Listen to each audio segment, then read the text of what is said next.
अखिलेश यादव सपा के राष्ट्रीय अध्यक्ष पूर्व मुख्यमंत्री उत्तर प्रदेश सरकार देवरिया हत्याकांड में श्रद्धांजलि देने पहुंचे। घटनास्थल अखिलेश ने किया निरीक्षण। सत्यप्रकाश दुबे सहित 5 सदस्यों को दी श्रद्धांजलि। दूसरे पक्ष के प्रेमचंद यादव के घर जाकर प्रेम को दी श्रद्धांजलि। वो उनके परिजनों से मिले। देवरिया जिले के रुद्रपुर कोतवाली क्षेत्र के फतेहपुर गांव में सपा मुखिया अखिलेश यादव ने सामूहिक नरसंहार के घटनास्थल का निरीक्षण कर मृतक सत्यप्रकाश दुबे के 5 सदस्यों को श्रद्धांजलि अर्पित कर दूसरे पक्ष के प्रेमचंद यादव के परिजनों से मुलाकात कर शोक संवेदना व्यक्त। आपको बता दें कि 2 अक्टूबर को जमीनी रंजिश में 6 ग्रामीणों की मौत हुई थी, जिसमें पहले प्रेमचंद यादव पूर्व जिला पंचायत सदस्य की हत्या की गई।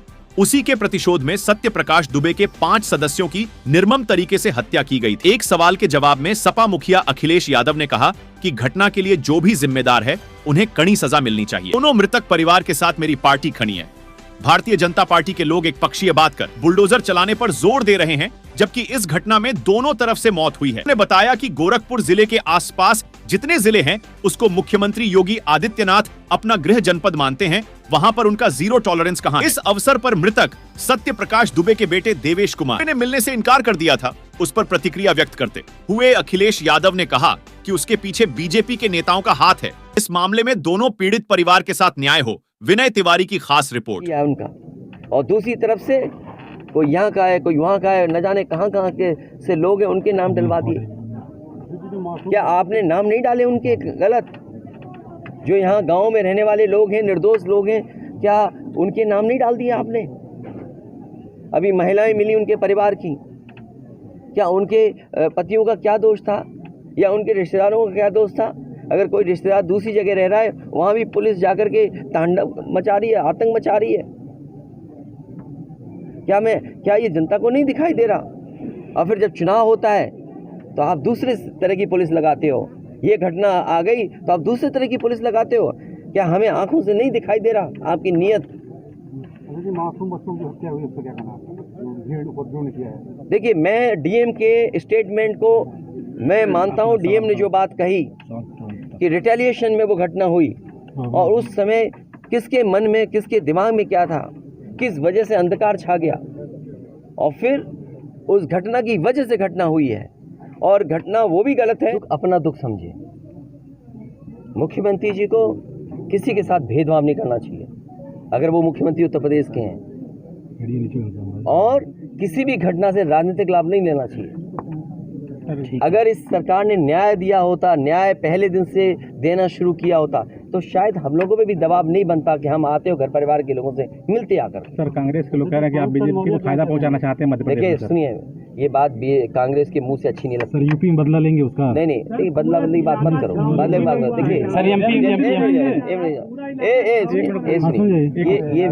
ये विषय इसलिए मैं नहीं उठाना चाहता हूँ कि ये हमारे लिए देवरिया कांड बड़ा विषय है, और न्याय में संतुलन हो, न्याय में संतुलन हो, ये सरकार की जिम्मेदारी है। देवरिया कांड मैंने पहले से कहा, ये समाज के लिए और मनोविज्ञान के लिए ये बड़ी चीज़ है कि आप समझें कि अगर एक परिवार के साथ घटना होती है तो दूसरे परिवार का मनोविज्ञान क्या होता होगा। और ये डीएम ने खुद कहा कि ये रिटेलिएशन में घटना हुई है, और फिर शासन प्रशासन के लिए और न्याय के लिए ये बड़ी जिम्मेदारी है। भाई, शासन प्रशासन और न्यायालय के लिए क्या मामूली बात है? आज तक पता नहीं है कि घटना कैसे हुई। पहली, प्रेम यादव को किसने बुलाया? प्रेम यादव वहाँ कैसे पहुँच गया मोटरसाइकिल से? उन्होंने कभी ज़मीन ली, उनका भाई बेच रहा है। अब परिवार की बातें क्या मैं बोलूँगा जो मैं जानता हूँ या आप जो जानते हैं? जो आप जानते हैं कि भाई परिवार जो था अगर ज़मीन बेच रहा है, एक भाई ने बेच दी ज़मीन, इन बातों को मैं कहूँ क्या वो परिवार अपने भाइयों के साथ कैसा व्यवहार करता था? ये बातें मैं कहूँगा क्या? ये सब आप जानते हो। इसलिए मैं आपसे भी उम्मीद करता हूँ लोकतंत्र तभी मजबूत होगा जब न्याय मिलेगा, और न्याय की भावना होती सरकार की तो खेतों में इतना कार्यकर्ता नेता नहीं दिखाई देता। ये जनता खेतों में नहीं दिखाई देती। सर, शिवपाल यादव जी कह रहे हैं कि अगर आप साथ लड़ते चुनाव तो फायदा होता दोनों लोगों को।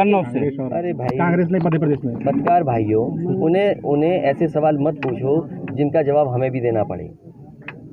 और जो बात आप कह रहे हो ना कांग्रेस की और सरकार की और जाने क्या क्या, किस नेता ने कहा? और सवाल ये नहीं है, सवाल ये नहीं है, सवाल ये नहीं है।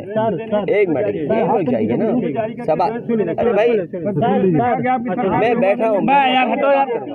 ये जो बुलडोजर चलाने की भाषा है, जो बुलडोजर चलाने की संस्कृति है, ये मत समझिए बुलडोजर में दिमाग नहीं होता है।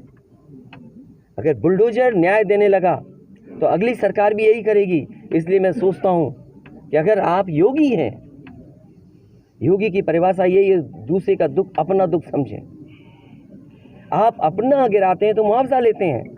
आपकी किसी की हिम्मत हो अगर ये बात की कि उन्होंने अपनी बिल्डिंग गिराई और कितने करोड़ मुआवजा उठाया, अगर आप इसे बुलडोजर चलाना चाहते हो